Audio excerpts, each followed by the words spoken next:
सुप्रभात, नमस्कार। मैं सुधा सक्सेना। पतंजलि का अष्टांग योग के यम, नियम, आसन, प्राणायाम, प्रत्याहार, ध्यान धारण और समाधि, ये सभी हमारे शारीरिक और मानसिक स्तर को ऊंचा बनाने में विशेष रूप से सहयोग करते हैं। आइए आज प्राणायाम या ध्यान जैसे अभ्यास ऊर्जा स्तर को सजग बनाते हैं, इसी पर विचार करते हैं। आप जो भोजन करते हैं, जो भी पानी पीते हैं, जो सांस लेते हैं या जो कुछ भी भीतर लेते हैं, उसे सक्रिय और लाभकारी ऊर्जा में बदलने के लिए एक खास क्षमता की ज़रूरत होती है। और यह क्षमता अलग अलग लोगों में अलग अलग होती है। इस क्षमता से हमारा मतलब हमारे भीतर लिए गए पदार्थ को बस पचा लेने या उसे अपने शरीर का एक हिस्सा बना लेने से नहीं है। आप जो भी चीज़ अपने भीतर लेते हैं, उसका ऊर्जा में रूपांतरित होना इस बात पर भी निर्भर करता है कि आप कितने जीवंत हैं या आपके भीतर पहले से मौजूद ऊर्जा कितनी सजग है। आंतरिक ऊर्जा आपकी जितनी सजग होगी, उतना ही ज़्यादा भोजन से ऊर्जा लेने में वह समर्थ होगी और आपकी पाचन क्रिया भी उतनी ही मजबूत और सशक्त होगी। आपने अपने आसपास ऐसे कई लोगों को देखा होगा या खुद भी कभी ऐसा महसूस किया होगा कि जब आप किसी आध्यात्मिक क्रिया का अभ्यास करना शुरू करते हैं तो आपकी ऊर्जा का स्तर बिल्कुल अलग हो जाता है। एक बार जब आप ऐसे अभ्यास करने लगते हैं, फिर आपके सजग रहने की क्षमता में पहले से बढ़ोतरी हो जाती है। आप अपनी पहले जितनी जल्दी थकते नहीं हैं, अब आप पहले जैसे थकते नहीं हैं और आप बड़े ही सजग तरीके से जीवन के साथ आगे बढ़ते रहते हैं।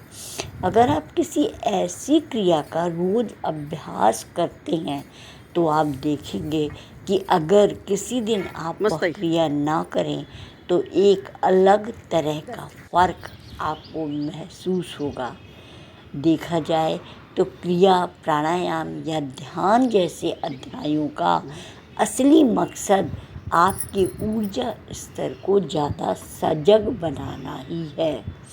अगर आप जीवन के और ऊंचे स्तर पर जाकर काम करना चाहते हैं तो आपको उच्च स्तर और उच्च गुणवत्ता वाली ऊर्जा की ज़रूरत होती है और इसीलिए सारी आध्यात्मिक प्रक्रियाएं ऊर्जा के इस स्तर को उठाने की हैं और इसे करने के ये सभी तरीके और भी कई तरीके हैं और उसमें यम, नियम और आसन हमारे शरीर को मजबूत बनाता है।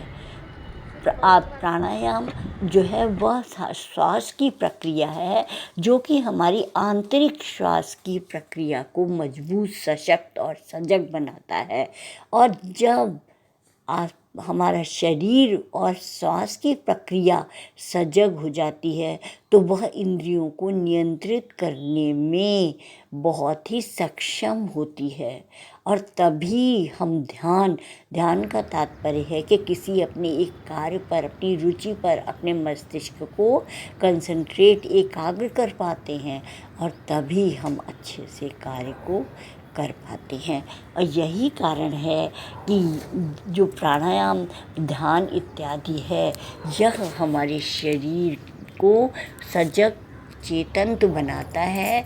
जो कुछ हम बाहर से भोजन के रूप में ग्रहण करते हैं उसको पूर्ण रूपेण उसकी शक्ति को लेने में, उसकी ऊर्जा को लेने में, उसकी कैलोरी को लेने में समर्थ होता है और पूर्ण रूपेण हमारी पाचन क्रिया सशक्त होती है, जिससे शरीर मजबूत होता है और मस्तिष्क को अच्छा पोषण मिलता है जो कि सद्विचारों को आमंत्रित करता है। तो इस प्रकार से ये आसन, और यह कहना चाहिए कि अपने शरीर को क्रियाशील रखना, मस्तिष्क को किसी अच्छे कार्यों में लगाए रखना, सद्विचारों का आगमन करना, सद्विचारों को पर निरंतर चिंतन करते रहना, यह सारे कार्य हमको ईश्वर की ओर ले जाते हैं, या कहना चाहिए अपनी ओर ले जाते हैं, आध्यात्म की ओर ले जाते हैं, स्वभाव की ओर ले जाते हैं। तो आज इतना ही। यदि आप सबको मेरी चर्चा अच्छी लगती है तो मेरे चैनल को आगे बढ़ाएं। धन्यवाद, नमस्कार।